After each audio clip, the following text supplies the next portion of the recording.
They say the mountains never forget.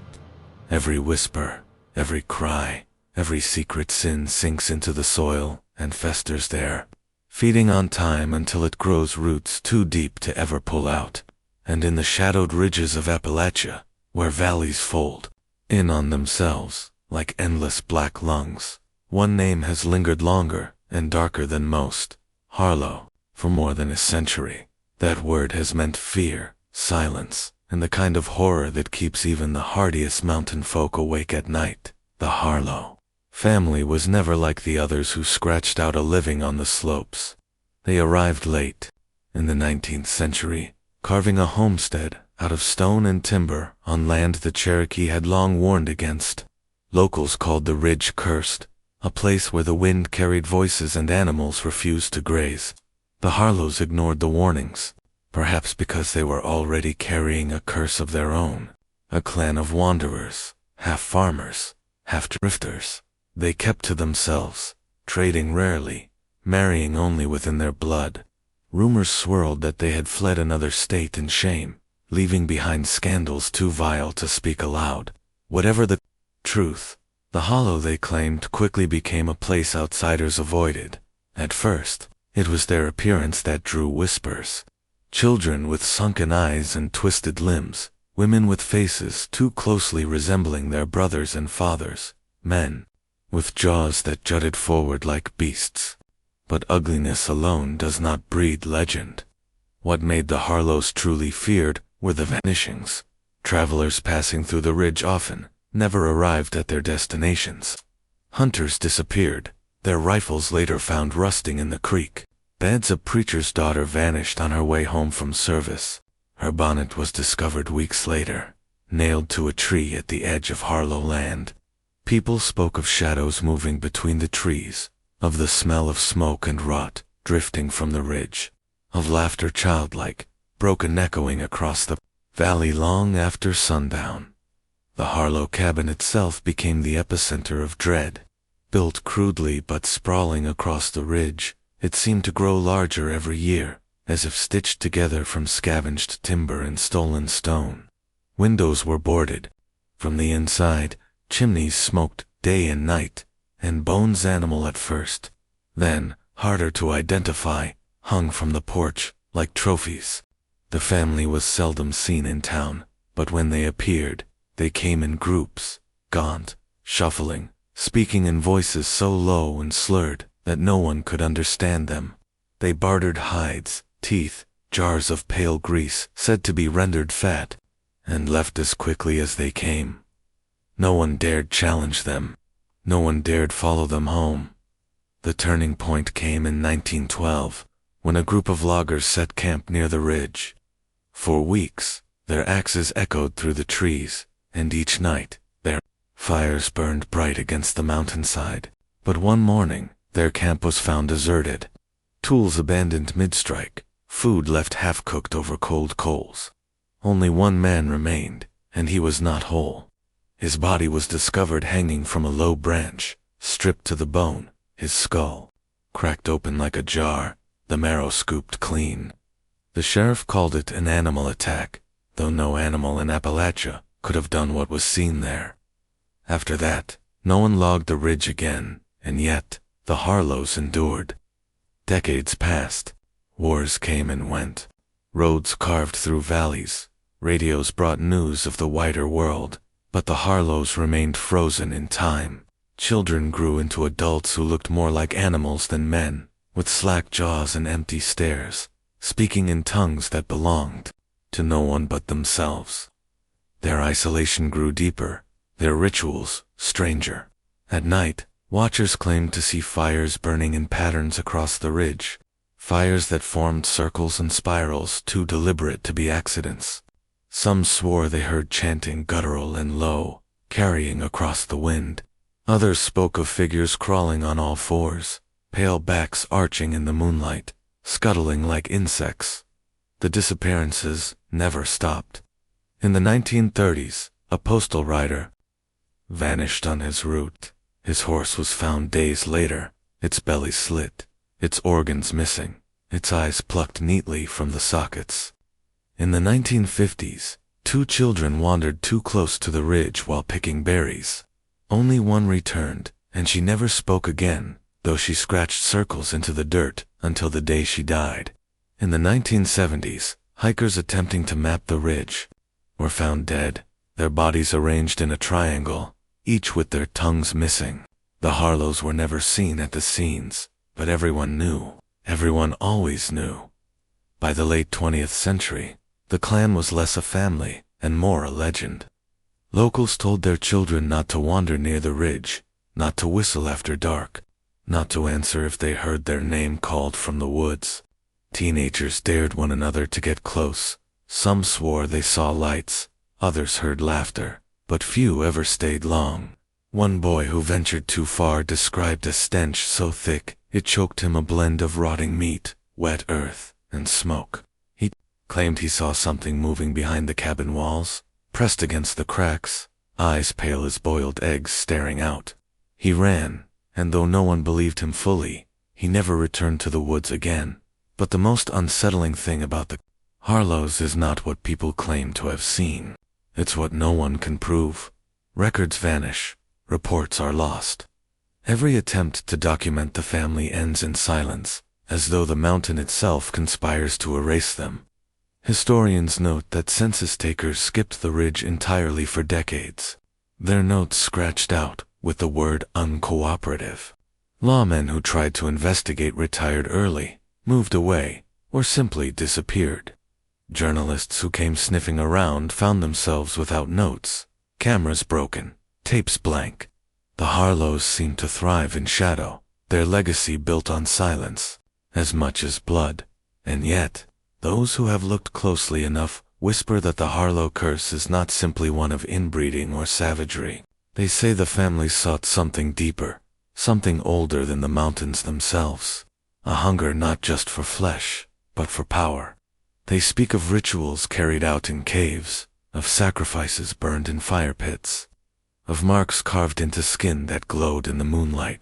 They speak of the Harlows, not just as a clan, but as a cult bound not to God or devil, but to the hollow itself, to the ancient darkness in the soil and stone. That darkness has not lifted. To this day, locals still avoid the ridge, still hush their voices when the name Harlow is spoken.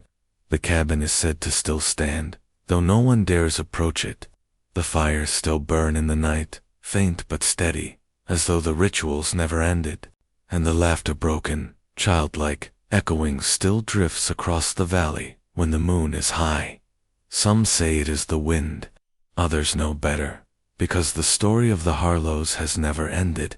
It waits, it festers, it grows, and if you listen closely enough, if you stand in the right hollow on the right night, you will hear it too. You will hear the truth that no one dares speak, the truth that keeps the mountains silent. The Harlows are not gone. The Harlows endure. The Harlows hunger. And if you wish to understand just how deep their story goes, you must follow me further into the dark, where the most terrible truths still wait to be unearthed. Do you dare? The deeper one looks into the history of the Harlow family, the more it feels as though the mountains themselves are fighting to keep their secrets hidden.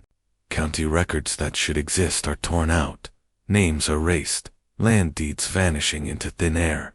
It is as though some invisible hand has been at work for over a century, not only protecting the Harlows, but erasing anyone who dared to expose them. Yet still, pieces of the truth leak through the cracks, carried in whispered testimonies, half-burned journals, and the eyes of those who swore they saw what no human should ever see. One such testimony came from a deputy in the late 1940s, a man named Clayton Reeves. He was young, ambitious, convinced he could do what others would not, march into Harlow territory and put an end to the reign of fear. His journal, recovered decades later by his granddaughter, tells a story that no official report ever dared confirm. Reeves described approaching the Harlow cabin one autumn evening, armed with nothing more than his revolver and a lantern. He claimed the silence was unbearable, that the forest itself seemed to recoil from the ridge. No birds sang, no insects stirred, Even the air tasted of iron. When he reached the clearing, the lantern's glow revealed more than he could stomach. The cabin walls were carved with symbols, crude yet deliberate, circles within circles, spirals that seemed to move in the flickering light. Bones dangled from cords, some clearly animal, others far too large, too human. He claimed to hear voices. Inside, dozens of them, though the words made no sense. Before he could call out, a figure stepped into the doorway. Reeves wrote that it was a woman, or what should have been a woman. Her skin sagged loose over her bones. Her hair was patchy and gray, though she looked no older than 30, and her eyes were the milky white of cataracts. She opened her mouth to speak, but what came out was a wet, choking sound, like someone trying to laugh through water. Reeves fled, firing his revolver wildly into the trees. He survived that night, but he never returned to the ridge. His journal notes that he burned his uniform soon after, left the sheriff's office, and spent the rest of his life on the far side of the county, never again walking near the mountains. When asked why, he would only say one thing: they weren't human anymore. His family tried to dismiss it as madness, but in the Harlows, people believed, and they had reason to. Other accounts, scattered through decades, spoke of strange sightings. A pair of hunters in the 1960s swore they saw figures crawling along the ground like beasts, their joints bending the wrong way, their faces slack and drooling. A teacher in the 1980s claimed she was driving along the old road near the ridge when she saw a child standing alone in the middle of the lane. She stopped, calling out, but the child only grinned. When she stepped from her car, more figures emerged from the tree line, silent, watching. She drove away so quickly that her tires shredded on the gravel. She never reported it officially, but she told her pastor, and he told his congregation. Within days, the story spread like fire. The rituals, too, became impossible to ignore. Campers, who dared near the ridge, claimed they awoke to distant chanting, voices rising and falling in a cadence not of prayer but of something older, something darker. The rhythms carried through the forest, accompanied by the steady thump of drums, though no drums were ever found. Some claimed the chanting never ceased, that if you listened long enough you could hear it beneath the wind itself, as though the land had learned to echo the sounds. And always, when the fires on the ridge were spotted, someone nearby would vanish soon after. Investigators who tried to map the land noticed something chilling. The Harlow homestead sat at the center of a rough circle formed by old native burial grounds, abandoned mines, and collapsed caves. Some scholars later argued this was not coincidence, that the Harlows had chosen their ground carefully, perhaps guided by knowledge stolen or twisted from older traditions.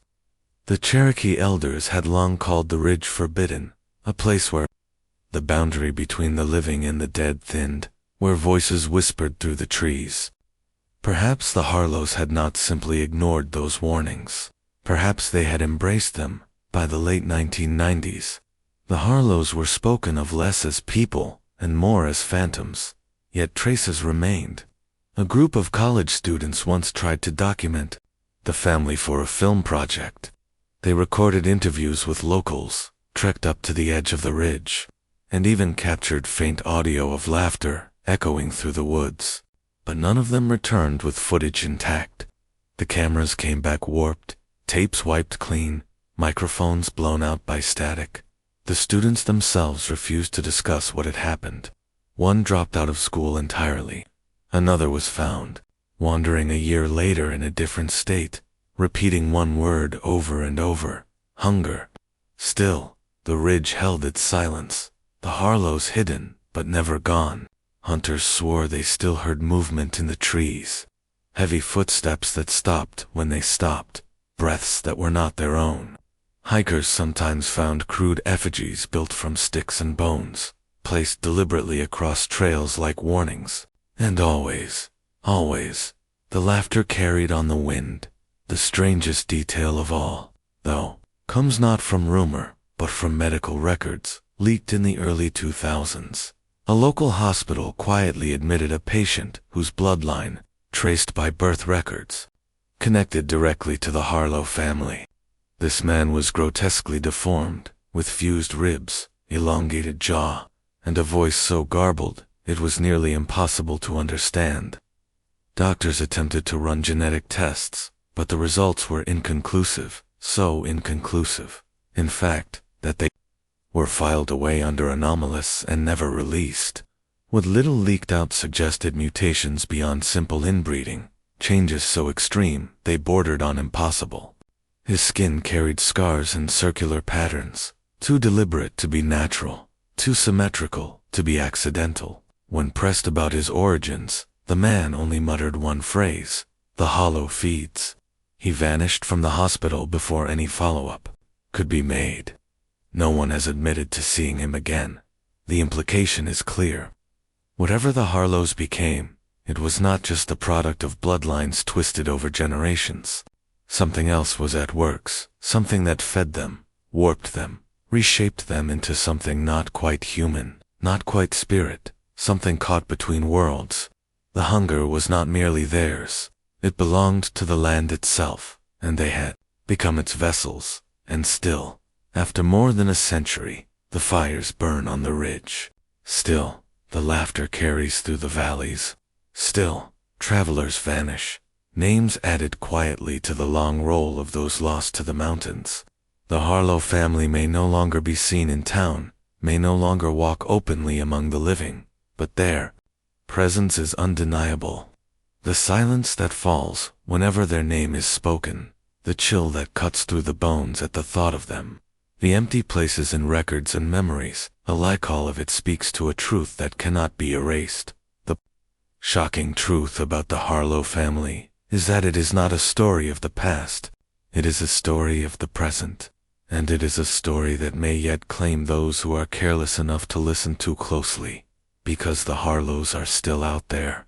They endure, they hunger, and the deeper you follow their trail, the closer you come to learning just what they have become.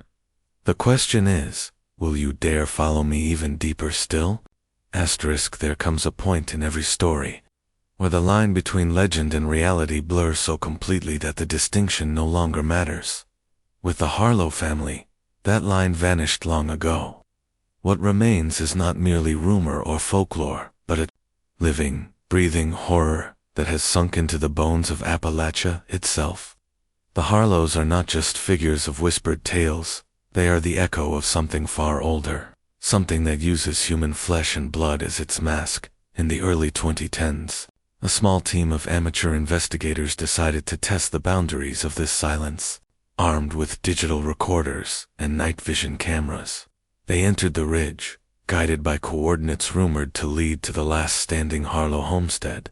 What happened to them is pieced together only through fragments of corrupted files recovered from a shattered hard drive.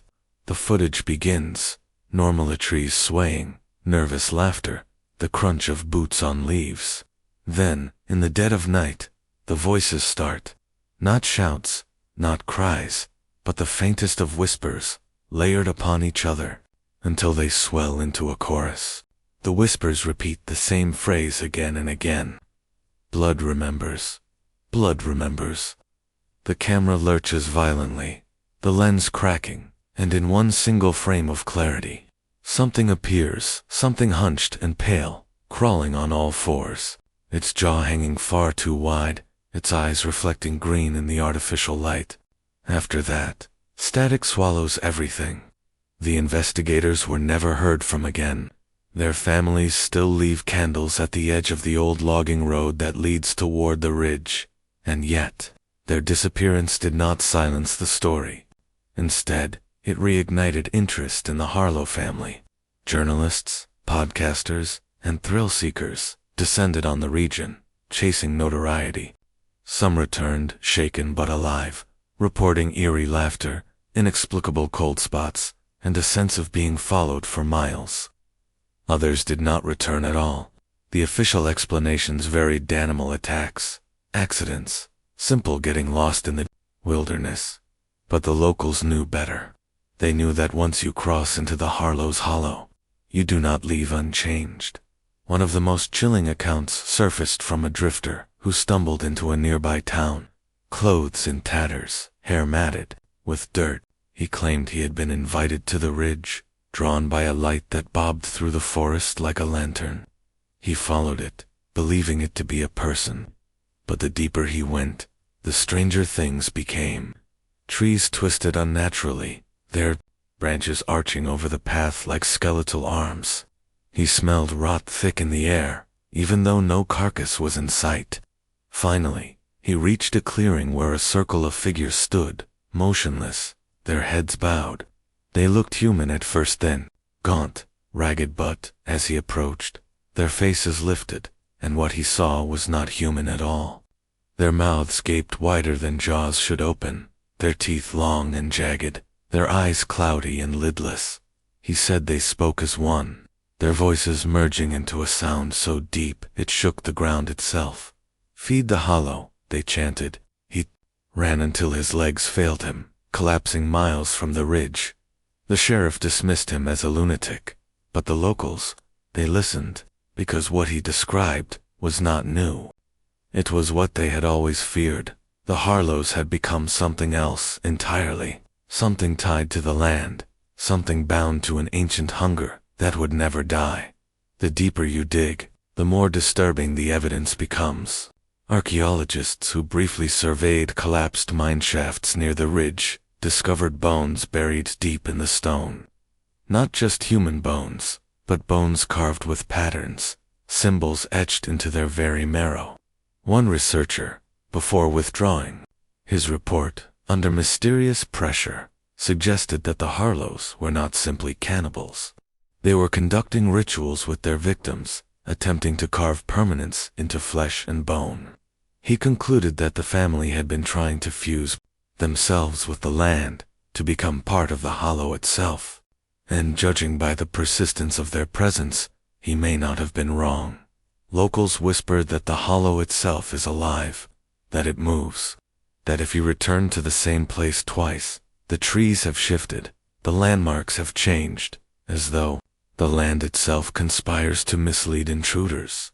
Some swear the hollow can breathe, that when the fog rolls in thick, it is the mountain itself exhaling, and within that breath, the Harlows endure, waiting, watching, feeding. The silence from official channels only deepens the dread. Police reports are lost, case files misplaced, entire incidents struck from the record. It is as if acknowledging the Harlows would give them more power, as if writing their name in ink risks letting them spill beyond the mountains. But silence is no shield, for the stories spread regardless, creeping outward like roots, wrapping themselves around anyone willing to listen. There are even claims from beyond Appalachia now. Travelers passing through distant states speak of hitchhikers who match the Harlow's description: pale, misshapen, eyes milky with blindness. Yet somehow they find their way along highways at night. Truckers whisper of picking up strangers who sit silently in the passenger seat, their breath ragged, their smell unbearable, only for them to vanish when the cab passes through the densest fog. Could the Harlows truly have left their hollow? Or is it the hollow itself stretching outward, sending fragments of its curse into the world beyond? In the end, perhaps the truth is worse than either. Perhaps the Harlows are not confined to one place at all. Perhaps they have become part of the land's very essence, woven into the soil, the stone, the air. A hunger that cannot be contained, only endured. A hunger that calls out through generations, luring the desperate, the curious, the arrogant, and consuming them piece by piece. And if that is the case, then the shocking truth about the Harlow family is not just that they existed, not just that they were twisted beyond recognition, not just that they fed on their own and on strangers alike. The truth is that they are still here. They always will be. Their laughter will ride the wind until the last voice in the mountains falls silent. Their hunger will echo through the hollows until the last stone crumbles into dust, and their eyes, lidless, unblinking, will watch from the tree line until the very end of time. So when you find yourself walking through the Appalachian dark, and the woods grow too quiet, and the fog begins to roll thicker than it should, remember this: the Harlows are waiting. They are listening. They are hungry. And once you hear their laughter, it is already too late. Asterisk, if you've made it this far, you now know the truth that so many have tried to bury. The Harlows are not just a story, not just a legend. They are the hunger that never dies. But this is only one of the Appalachian nightmares I've uncovered. If you want me to keep digging into the shadows and bringing you the darkest stories they don't want told, make sure you hit that like button, subscribe, and turn on notifications, because, trust me, what's coming next is even more disturbing. And tell me in the comments, do you think the Harlows are still out there? Or are they something even worse, something that never left the hollow at all? The silence of Appalachia hides many secrets, and this was only one.